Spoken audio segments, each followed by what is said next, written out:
Today in this video we're going to be looking at this grow light sold by an Amazon seller called ColoFocus. Now they sent me this light to do a review on it, so I'm very grateful for that, and also for the opportunity to put it to the test. But in this video we're not going to be really looking at any grow tests of any kind. This is more just a review about the specifics of this light and my opinion on it. If you are interested in seeing a grow test with this light in particular, there will be a link in the video description below, so you can go ahead and click on that when it's posted actually, which will be some time from now.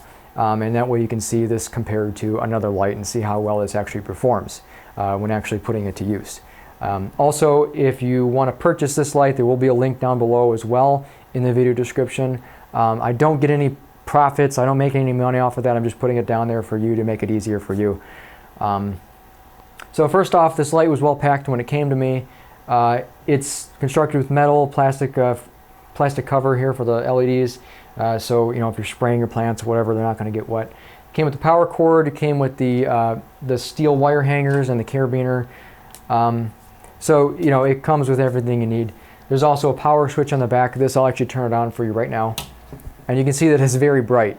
Now in the daytime, and it's actually daytime right now here, but if you turn this light on in a room, because the video is not really doing it much justice, it makes the whole room glow pink purple. Like, it is very, very bright. It washes out all the other ambient light in the room.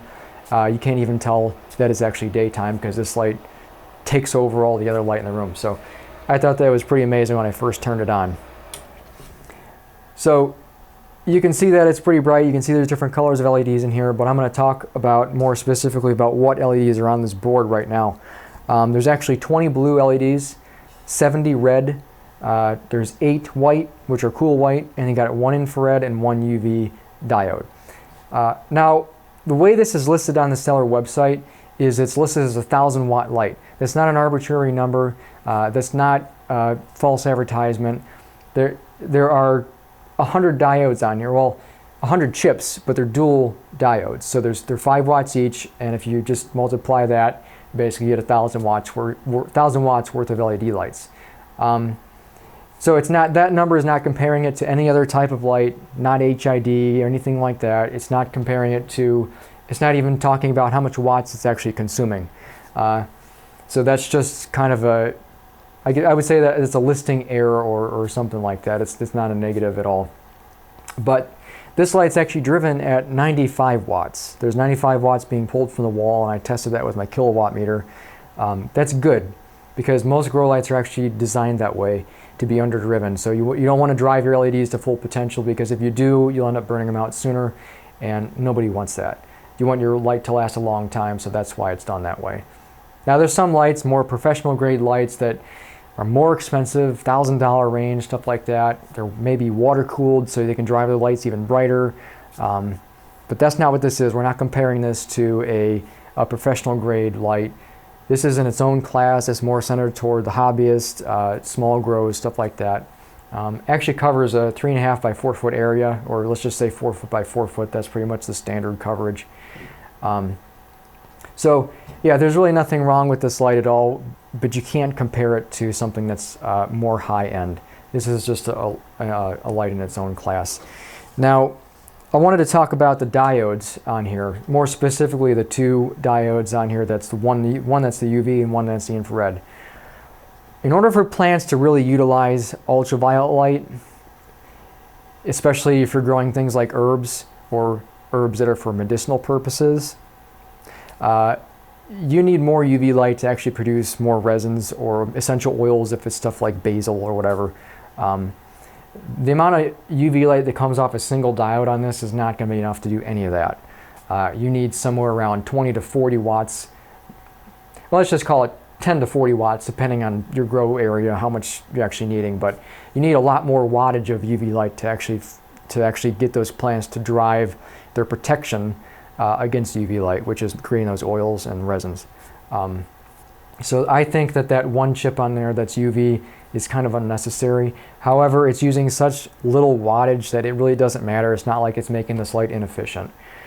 There's also an infrared chip on here, and that infrared chip, really far infrared is more or less just heat, and the light is already producing a little bit of heat as is. There's not really much of a reason to put a chip on there that's specifically geared towards infrared light, because it's like putting that light in your remote control for your TV. It's not putting off hardly anything, and if it is, it's generating a lot of heat and not much visible light that the plants are actually using. Yes, plants do use UV and infrared light in a very small amount and for specific reasons depending on the plant.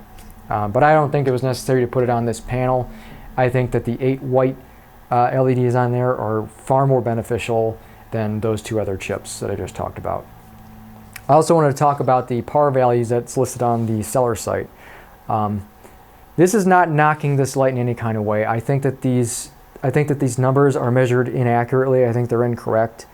I'm not sure because I don't have a really expensive calibrated PAR meter. I have a Hydrofarm PAR meter right here. I use this to grow my plants, and if it was wrong, I'd be burning out my plants, because I have my plants sometimes really, really close to the lights, especially seedlings. If this was wrong, my plants would be dying and I'd be having trouble. I would notice a problem. So when I use this to measure this light, I got far different numbers than what they have listed on the seller site. At 8 inches from this light, they have it listed as 2,670 micromoles. Okay, I can kind of see, if I didn't know what the input wattage of this was, I would say, okay, that sounds pretty accurate, especially if these had 90-degree angle lens on them, if they were more focusing that light downwards. But at 20 inches, it was 2,170. At 39 inches, they have listed as 1,670. 59 inches, 1,170, and 79 inches, 670. Now, 670 micromoles at 80 inches is, I don't even think you can get that much even from a 400 or 600 watt HID light. I really don't think that's correct. So I had to use my meter to test it, and this is what I got. 8 inches from this light, 550 micromoles. At 20 inches, it was 150. At 39 inches, it was 65. At 59, it was 35. And at 79, it was 20. Now, 20 micromoles, that's about the same amount you're going to get if you put your plants next to a window, indirect sunlight on a cloudy day. Depends on your window, your circumstances, but it's going to be a number that's around there. That's good enough to grow seedlings, and they will start reaching. So I don't think you'd be wanting to put this light at 80 inches from your plants. It's probably not going to be very beneficial at all. It's just a waste of electricity, in my opinion, if it's going to be that far.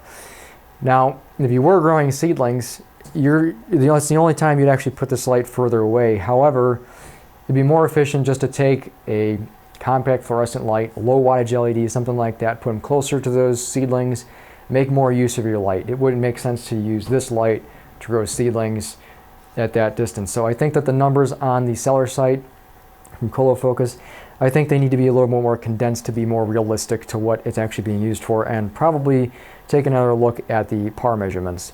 For those out there who are interested in buying this light and you want to know what the PAR value is per distance to more realistic distances from this light, more realistic measurements. At 1 inch, this is what I got. I got 2,000 micromoles. At 2 inch, I got 1,500. At 3 inch, I got 1,350. At 4 inch, I got 1,100. 6 inch, 750. 8 inch, 550. 12 inch, 300. 18 inch, 175. And 24 inch, 100 micromoles. So take that with a grain of salt. If you don't trust me, if you don't trust this meter, try to look elsewhere and see what you come up with, and just leave me a comment on that and tell me if I'm wrong. But that's pretty much it for the review on this light. Like I said, it's everything that I talked about here. It sounds like a negative. It really isn't, though, because this light, it works. Okay, it puts out light. That's all the plants need is light. Now, whether or not it grows light or grows plants well, I don't know. That's going to be in the other video that I discussed in the beginning of this video, and I'm going to be comparing that to the light I'm actually using for this video I'm shooting right now. That's the light you're seeing that's lighting up this room, which is a light that's identical to this. It's an all-white LED 3500K, and the power values for that light are very, very close to the power values of this light at each distance. 1 inch, 2 inch, 3 inch, 4 inch, whatever. Very, very close. So I'm going to be doing a grow test with that red-blue LED mixed with white or just a white LED. So if you want to see that video, like I said in the beginning, it'll be in the video description below. If it's not there right now, go ahead and click subscribe, click the little bell so you get the notification of when I post that video to my channel, or you might just stumble on this video and it might already be in the link below. So that's pretty much it. I really appreciate ColoFocus for sending this light to do a review on it. I'm actually very excited to actually put this to the test. And for those of you out there watching this video, thank you for watching, and we'll see you in the next one.